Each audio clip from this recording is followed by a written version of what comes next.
Hey everyone, welcome to the next episode of Real Revenue. I am your host, Brian Hansen, founder and CEO of Brian Hansen Consulting. And today we're going to be talking about all things go to market with my guest, Michael Hissey. Michael, thank you so much for joining today.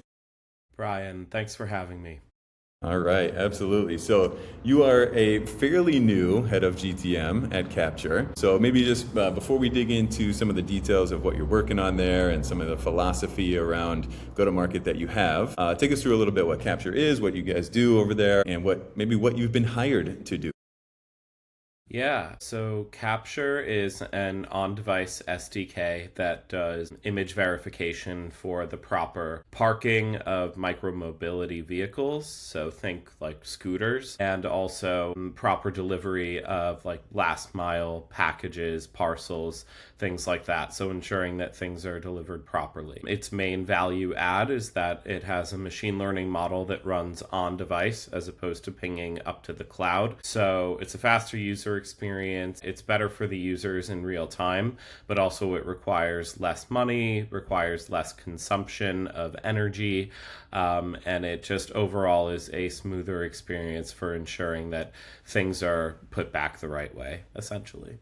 Cool. Okay, and so are you able to reveal maybe some of your customers or at least the some vision of where you guys want to go from customer base? Yeah, absolutely. So, one of our more well known customers is Lime. So, anybody who has taken a Lime scooter in the past year has actually used our product. Whenever they park the scooter back, they need to ensure that they've done it within proper guidelines and regulations of the city that they're in. And we ensure that within Lime's app.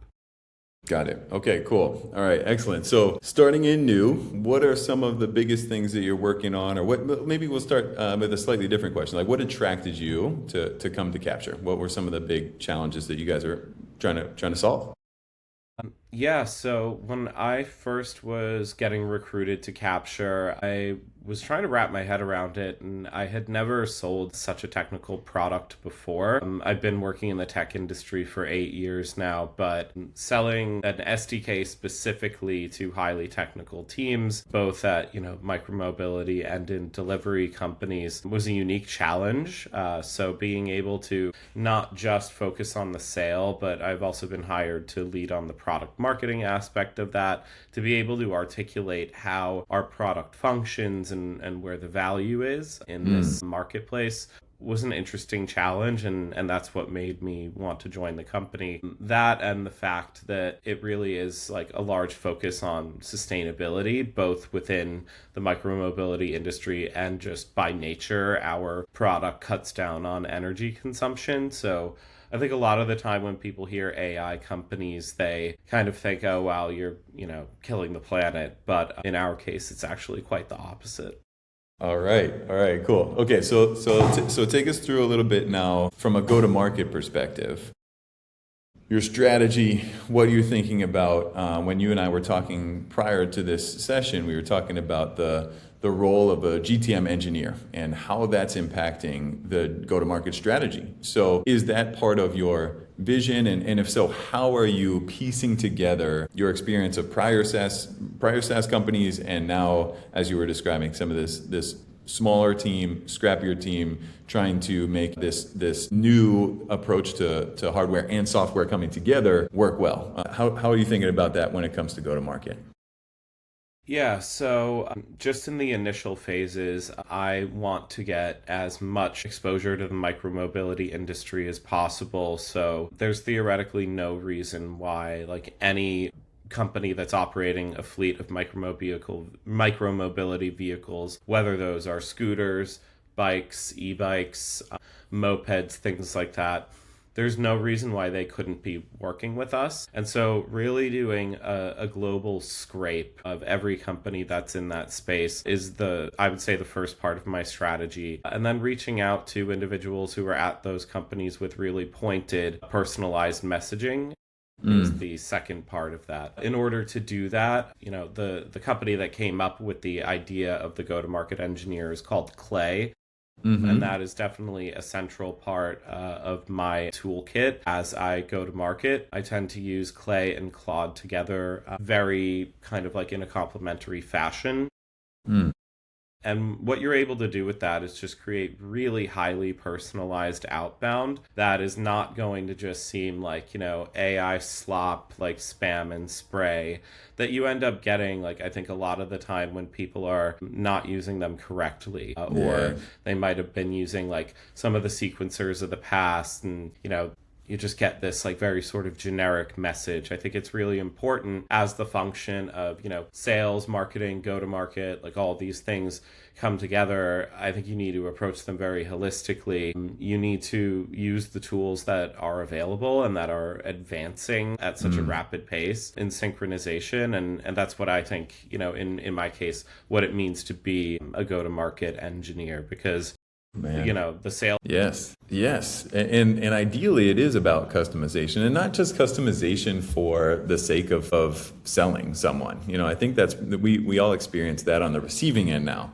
It's like a little bit of customization. Oh, I noticed this, or I saw that your company received a new funding, or some very high level type of generic customization. But really getting down to what matters most to not only that company and that customer, but that individual stakeholder. And that was something that you and I talked about a little bit as well, is trying to put yourself into the shoes of, well, into the mindset, not even the shoes of, into the mindset of your buyer, your decision maker, or your stakeholder. How have you seen that come together? And whether it's using these new tools to customize messages in that way, or personalize messages, or just in general, like your philosophy around how to connect with a potential buyer. Yeah, I think like the main thing off the bat is never start out with a pitch. I find that very off putting. I think that the message should be customized around things that might have been happening with that stakeholder recently.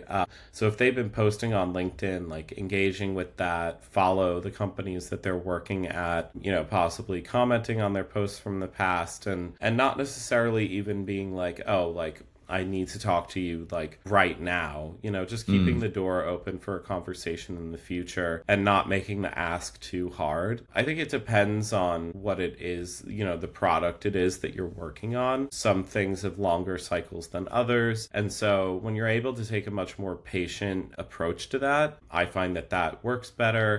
But yeah, if you're trying to, I don't know, sell like dog food or something, and you like immediately need to be in somebody's like DMs, and it's like, okay, like you Yeah. could just like email everybody on the face of the earth who has a dog, and that's a much more direct ask. So it Yeah. just depends on the product you're working on. Yeah, yeah. I mean, I find that. So I'm curious. Maybe you can give me some advice, putting you on the spot a little bit. So my company is a consulting company and fractional customer success. And for my outbound, I really do lean into just providing value. Going first about providing a tool that's been valuable to my client, or something that I've been working on with a client, or some new tool that I've created with AI. And it does feel like the right approach to just give first and be delivering value, as opposed to asking even for time or feedback, because sometimes I'm like, here's a tool that I'd like to share with you. It would be great to hear your feedback and your thoughts. But even that to me feels like I'm asking them for their attention and therefore time. And right out of the gates, it's like, they don't know me, I don't know them. And so it feels like even that is a big ask. So what advice might you give even to me, thinking about that from a consulting or a services perspective, thinking about how to give first, and then when is the right time to ask for some exchange, and ask for even for a question, for feedback. I would say in that case, you want to be showing up more places than just one. So, for instance, you shouldn't just be showing up in their DMs. You shouldn't just be showing up in their email inbox. You would want to connect with them, maybe add them as a connection, see if they'd be open to that, not making a hard ask anything beyond, hey, I'd like to connect, and then providing value, like by actually posting on LinkedIn. Maybe you have some interesting thoughts about a problem or an issue or a topic in the industry. So you said, customer success, and you can post about things, and the more that you post, the more engagement you're going to get, the more that they might see, oh, this guy actually knows what he's talking about, and then they're going to be more warmed up for Yeah. sort of a more direct ask. So that's like where I say that, marketing and sales are very intertwined. Like Yeah. your activity in the marketplace that you're in, whether that shows up on TikTok or Instagram or LinkedIn, depending on your industry, giving yourself that authority allows you to deliver value to them and capture their attention without making a hard ask on their time. They kind Yeah. of they're surfaced that anyway. And so, yeah, it's just really important to take a holistic approach. And for the most part, like buyers are not, you're not going to force a buyer to be ready before they're ready to buy. So like some people think of sales as like manipulation. It's never that. It's always question asking. It's always trying to be valuable at the right time. Now, of course, you need to be, as you were describing, you need to be present. People need to know that you exist and that you can help them with their problem. But until they're at a certain point in that problem solving continuum or journey, you can't just get them to be like, oh, now's the time. You can of course try to create some urgency and things like that in the sales process, but that feels more like manipulation as opposed to just being there when the time is right for them. And so I resonate with a lot of what you're saying there. And thinking about posting and just kind of an online presence. How do you think about your brand, personal brand, and how it intersects with company brand? Because I think all of us, to what you're describing, like I post regularly on LinkedIn. I'm trying to cultivate a brand for my business. I'm a solo entrepreneur here, so of course, like I am my business. But you're working for a company now. Many of us do work for companies. How do you think about the kind of the intersection of personality, personal brand, and then how that works for a company and trying to sell that product? Yeah, so I think about it in terms of like, how do you want to come across first as a person, which is, hopefully friendly and helpful and like often, I guess, entertaining. It depends on, I guess, like your personal style and maybe like whatever your vibe is.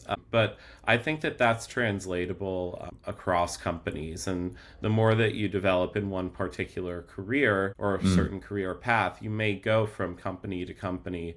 But the fact that you are a reliable voice should always be the constant, and that should always be your North Star. And then your companies that you're working at will reap the benefits of that. So it's kind of like a secondary thing. And of course, when you're working at a different company, you might be focused on one product to another compared to, other organizations that you were at in the past. But the people who know you will still know you. And also, if you've gotten recruited into a company, chances are they took a look at your profile and your posts, and they liked what they saw, and they're like, okay, I want some of that, for us. And so I think just leading with yourself and what you're good at and your personality, and then allowing the company to kind of like reap the benefits of that is the way to move forward there. Nice. All right, cool. So putting you on the spot to come up with something here. So like what would Michael Hissey want to be known for your posting, for if anybody found you on LinkedIn or thought about you, what would you want them to associate you with? I think I would want them to think that I'm constantly doing something and that I'm obsessed with whatever it is that I'm working on. So for instance, I'm going to get a post live today about this micromobility happy hour that I went to on Thursday. I'm still, diving headfirst into the industry, still pretty new. I got a really great introduction by going to a conference in Berlin.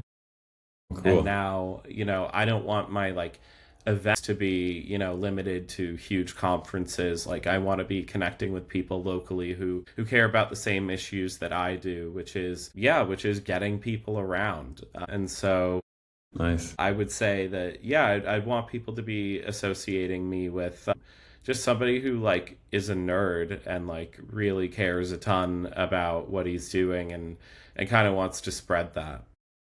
Awesome. All right. Well, hopefully this episode can help with that. If people do want to connect with you, I'm assuming LinkedIn is the place to do so. But where is that true, and where else if there's other places? Yeah, you can find me on LinkedIn. The name's Michael Hissey. The last name is spelled Hissey. And you can also find me at michael@captur.com. That's spelled CAPTUR. Sorry, not .com, .ai. I always do Uh-huh. Captur.ai. Okay, awesome. All right, well, thank you so much for joining today. I know you got a jam, so I appreciate the time. This was great. Talked about go-to-market, talked about how to be functioning in this new environment of connecting with people on time with value, on their time with value, and doing so with your own personal brand. So thank you, Michael. Really appreciate you joining today, and hopefully people can connect with you and get more of these events going as well. Thanks, Brian. Thanks for having me. You have a good one. All right, bye.